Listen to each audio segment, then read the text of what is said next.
Now there's a place we all know well, they call it the land down under. Started up the old Kingswood with a clap of thunder. Hit the roads wherever they go, winding through Australia. With my camera in my hand, I am the overlander.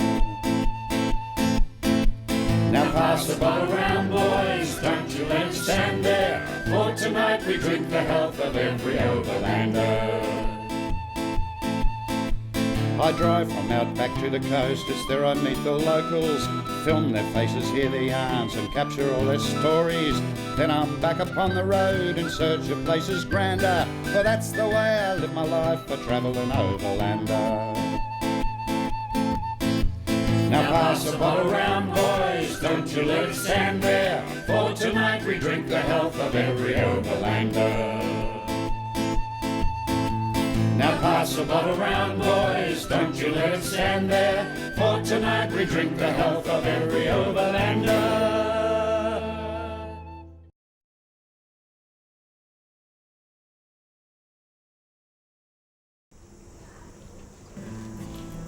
The next location I visit is the Grove Hill Hotel, a classic Aussie outback pub.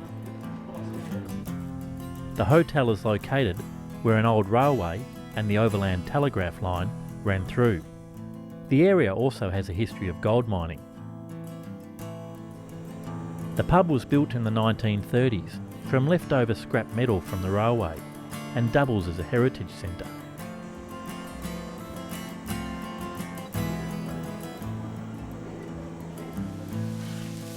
The last Saturday of every month, the publicans, Stan and Mary, put on a free barbecue, and if you're travelling, you can also camp for free. Now don't think that because you're in the outback, there are no dress codes in these pubs. It's strictly blue singlet. In fact, if you were to wear a suit and tie in here, you'd probably get tossed out.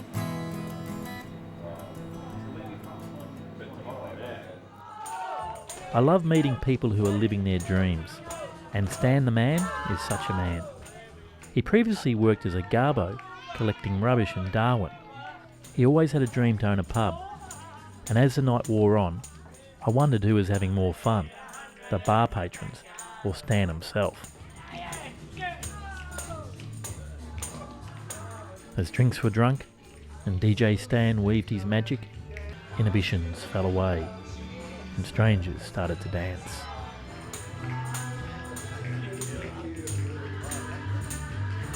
This is what I love about outback pubs. They bring people together. They're the social hub of these small communities. And slowly, the dusty miles I'd travelled across this harsh land were washed away. With my beer goggles firmly on, I saw the whole universe before me in this small outback pub.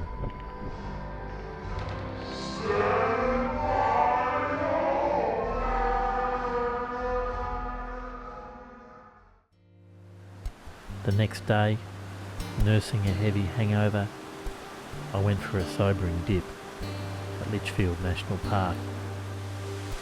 You have to be real careful up here with where you go swimming due to the crocodiles, but you're pretty right swimming at Litchfield.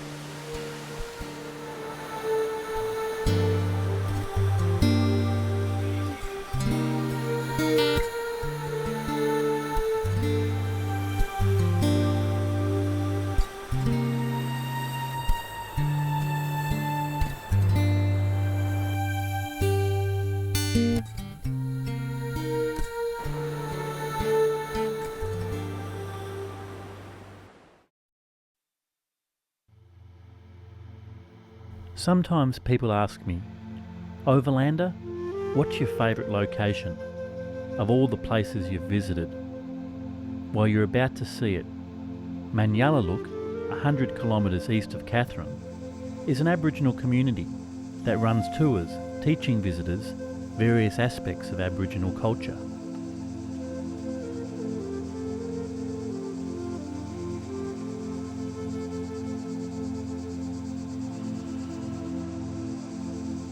I felt extremely privileged to get a personal tour with the local guides, to learn of finding food where I thought there was none.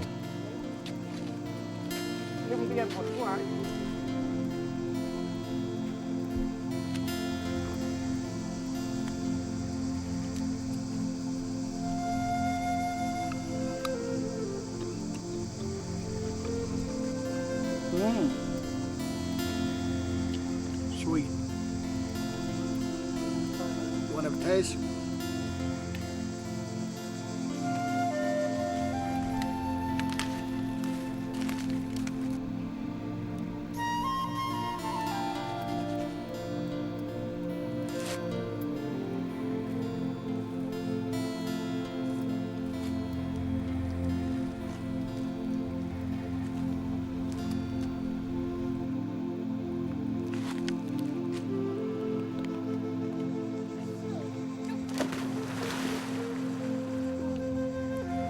I'm a big fan for Aboriginal culture, and I support Aboriginal tourism whenever I can.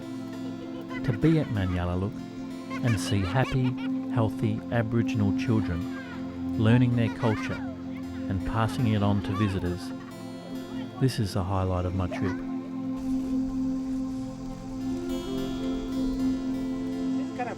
I interviewed local guide Peter Bolgi, asking him what visitors can expect to do on one of his tours.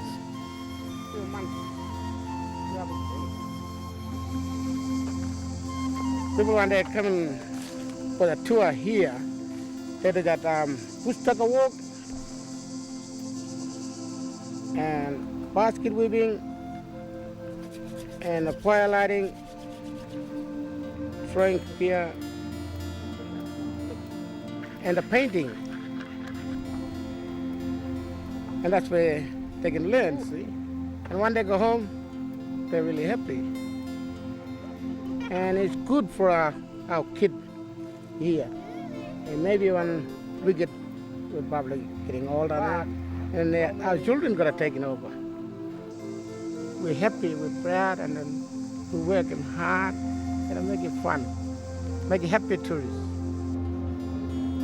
We can get more people to come in, and a lot of different people all around the world, you know. They want to learn the Aboriginal culture, you know.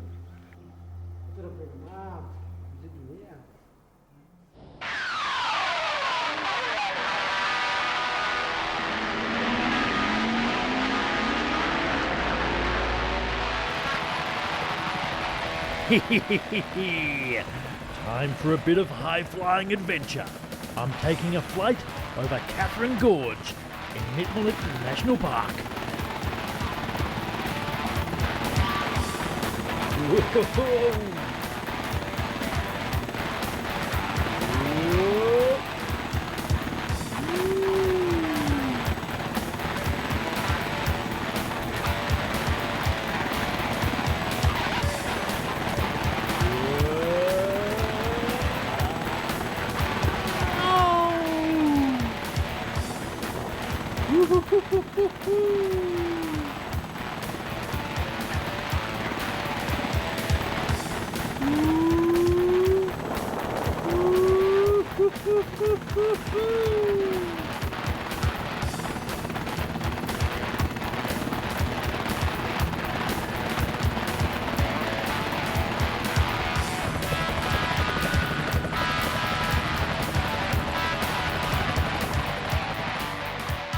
I interviewed French pilot William Massart, asking him how he ended up out here in the outback.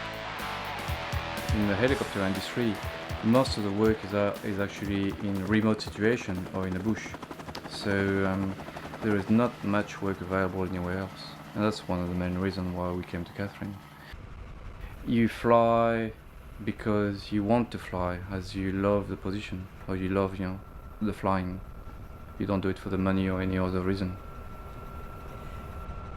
The idea of using a helicopter is to give you a vast view of the formation of this land, which is really interesting. I mean, we've got to go back many, many millions of years ago when all this was under the sea. The seabed emerged probably about 12 million years ago, and tremendous pressures were exerted on the land, and what happened? Fault lines appeared. And basically the Katherine Gorge is a series of fault line which then the river, the Katherine River, has carved its way through it and joined it. And we've got to remember that the actual rock formation is sandstone, so it's easy to erode, and that's what it is. So the helicopter is quite important to give you the view of all that. At this time of the year, which is we're more or less now during the wet season, the river will be flowing a lot quicker, it will be higher, and of course the waterfalls will be flowing. So you'll generally find that people can take a lot of pictures, and it will leave them some very nice memories of their trips to Katherine. If you're a hard worker in Australia, you can still manage to own your own house, have your little block of land behind, you can raise your kids in a more or less safe environment. In Europe, if you haven't got money handed over to you from your family, it's very hard to own your own property. You rent for a long time, you just drive a nice car and that's it, and you live on top of each other. Australia is still a big country which has a lot of space available to people.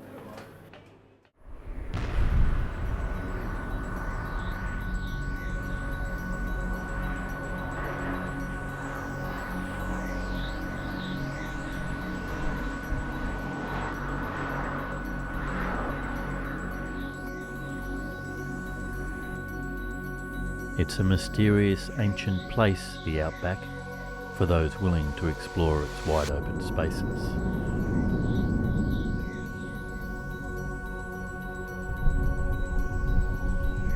Some of the scenery and geology is absolutely spectacular, like the Devil's Marbles. The Aborigines believe the marbles are the eggs of the rainbow serpent.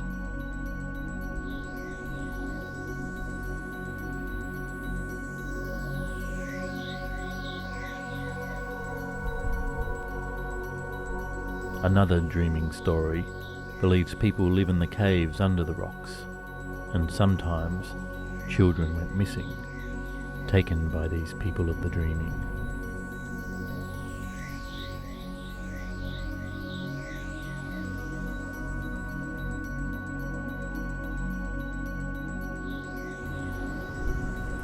I'm next visiting a place renowned for its UFO sightings, Wycliffe Well.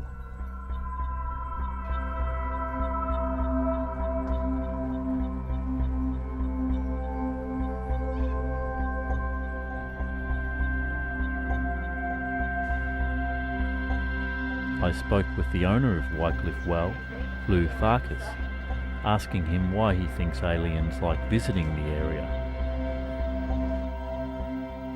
Yeah, Wycliffe Well is recognised one of the four major hotspots in the world, and that comes about purely by having continuous sightings. I mean, a lot of places around the world, and thousands of places, had sightings of one format or another, and then that's it, all over and done with.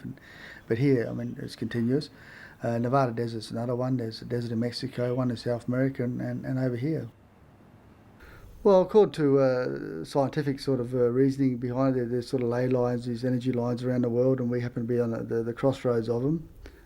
So that's sort of one aspect. As far as the more up-to-date reasons for sightings, so many sightings at the moment, I would say that we have a secret military base out west of us, and a lot of the sightings are actual human experiments. And then secondly, UFOs observing the experiments.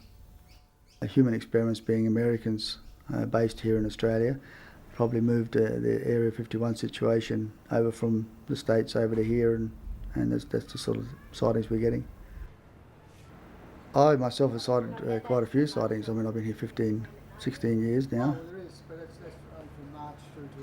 Well, if people were to come out to Wycliffe to observe UFOs, chances are very good of seeing something. I mean, over the years, people who have traditionally come to be UFO watchers and were going to stay up all night to watch something, they've always gone away happy. I mean, it's very, very rarely that someone hasn't been able to see something that they're satisfied with that they couldn't see anywhere else. In fact, it got to the stage where we virtually can say that it's more common to see them than not to see them, and then you have to be unlucky not to see something if you were to sort of stay up all night and watch for it.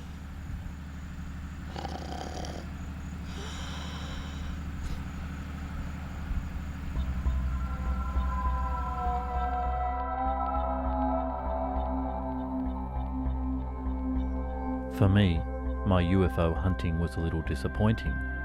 I have to report, I saw nothing. Despite keeping a vigilant watch throughout the midnight hour.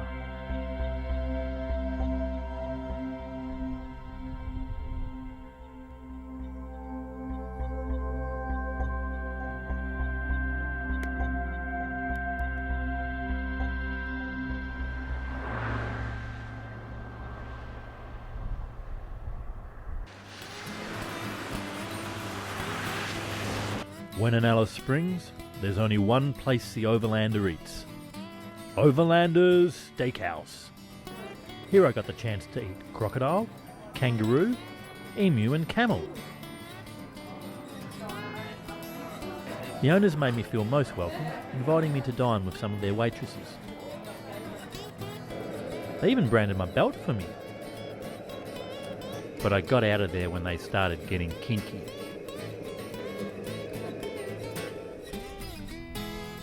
Did you know that Australia has the only wild population of Arabian camels in the world? It's true. They reckon there are about 200,000 roaming around the outback. They were originally brought over here in the 1860s to cart stuff around the outback, and now we even sell them back to the Arabs. Hey, that guy's got a bigger hat than me. I don't think he can see out of it though.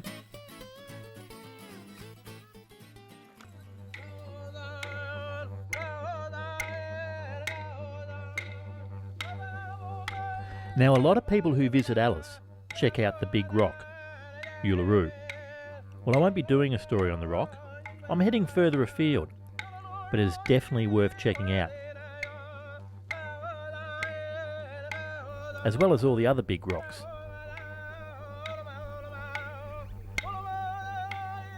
I'm going to do a story on another Aboriginal community. And before you say, not another one, Overlander, I want to tell you my reasoning. Australia's only a young country. Whitefella's only been here for just over 200 years. And most of that history is just convicts and cattle barons. If you want to get to know the land, and the stories of the land, you got to ask the Aborigines. So say hello to Benjamin Abbott from the Wallace Rock Hole community.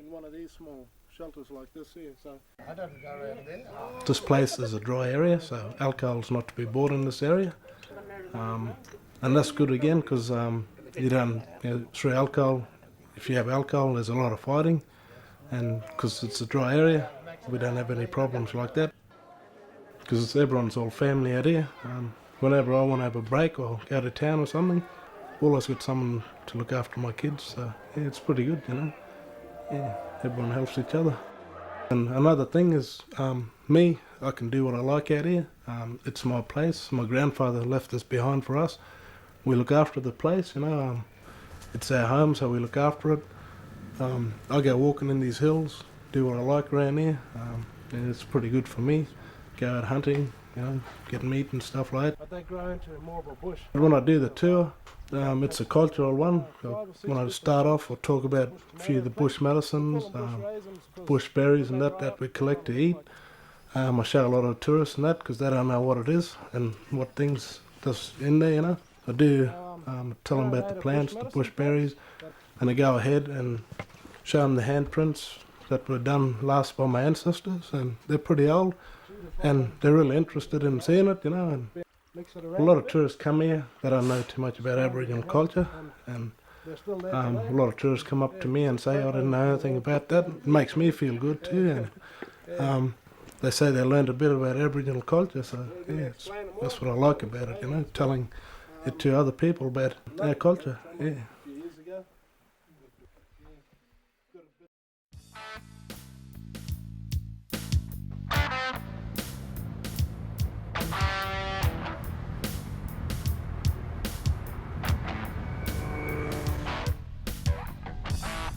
Every town has a reason for being. To understand why Coober Pedy was built in the middle of the desert, you need only understand about one thing: opals. To look at Coober Pedy, You wonder where all the houses are. Telltale ventilation spouts give one some idea.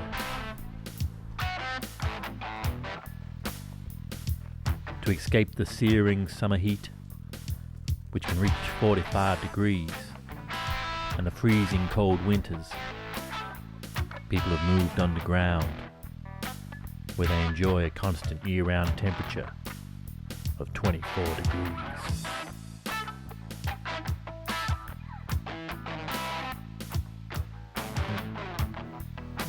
Many of these homes, being old mines, there's always the added bonus of finding more opal when adding a room. As Jenny Goff explains, Jenny helped set up the Old Timers Mine Tourist Museum. I was having the second baby. The first one went into the bedroom with us, and then I decided we'd need another bedroom. So I said, Ron, you've got to, dig us another room. So I went along the corridor between the two dugouts. We had a lounge in the top and go down a few steps to the living room, kitchen come. So he dug this bedroom out with a few shots and by hand virtually with a jack pick. And we broke through to these old workings. Nobody knew they were there.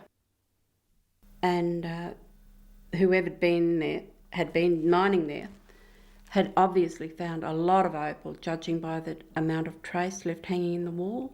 And we were able to dig out some cheaper opal, and that was tucker money when we were poor. We used to call it the vault. When we were broke, my husband used to go out, dig out $100 here or something. Then in 1987, we started to get working on it. It took 18 months to dig all the mullock out. And as we shifted all the mullock, we found newspapers, and the earliest one was 1916. So we knew which area had been worked when. It must have been one of the earliest mines in Coober Pedy, because the opal was found here in 1915. In the stairwell we found $50,000 worth of opal, which put us on our feet enough to open up.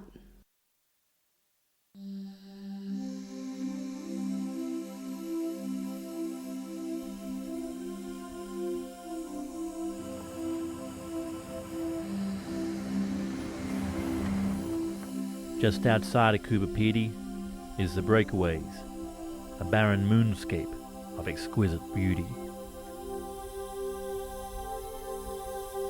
And near the Breakaways is the longest fence in the world, the dog fence, built to keep dingoes out of the sheep grazing country of the southeast. The fence covers roughly 5,300 kilometres.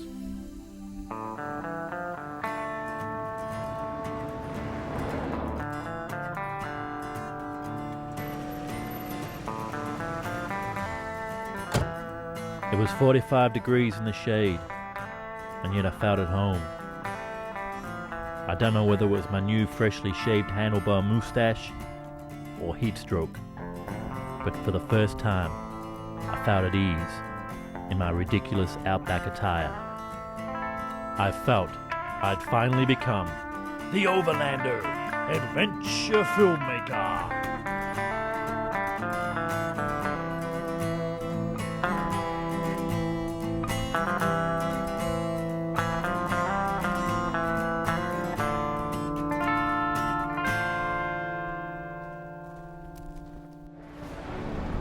As I drove off into the Never Never, I remembered all those who had gone before me, all those adventure filmmakers who had shown Australia to the world. Let us give thanks for these great men. Harry Butler, Jack Absalom, Malcolm Douglas, the Leyland brothers, Albie Mangles, the Bush Tucker Man, Troy Dan, the Crocodile Hunter, and Russell Coit. I salute you all, explorers of the Outback!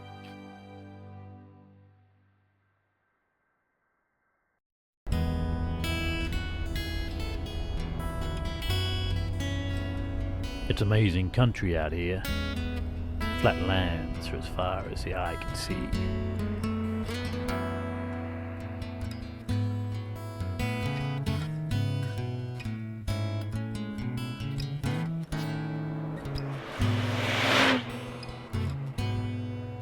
I'd reached the big smoke, Adelaide.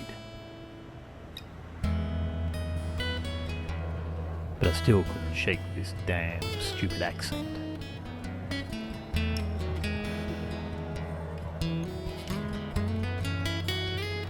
For my trip through the centre, I was provided lodgings by Nomad's World. Adelaide girl, Anna Packboy, organised the bookings. So I wanted to meet Anna and thank her for her hospitality. Anna told me why she liked living in Adelaide. I love Adelaide because of the atmosphere. We have a fantastic atmosphere. It's laid back. You've got great people. You can't beat it at all. There's just the fact that it's so, I mean, it's not as populated as other capital cities, yet it's got such a feel to it and it can maintain that. And even when it's at the busiest and you're shoulder to shoulder walking down the street, it still maintains that nice laid back casual feeling, which is just so important, and people have the time of day for you.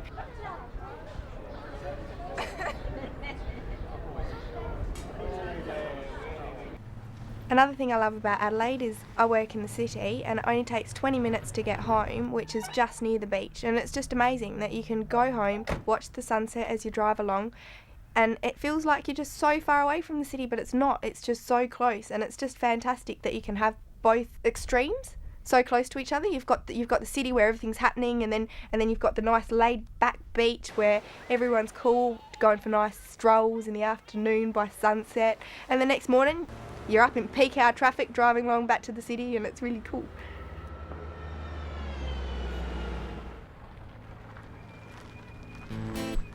Well, my trip has come to an end. From coast to coast, from top to bottom, I explored this big brown land, like the overlanders before me. It's been a great journey. Thanks for joining me. I'll see you again somewhere down the track. Adios, pilgrims.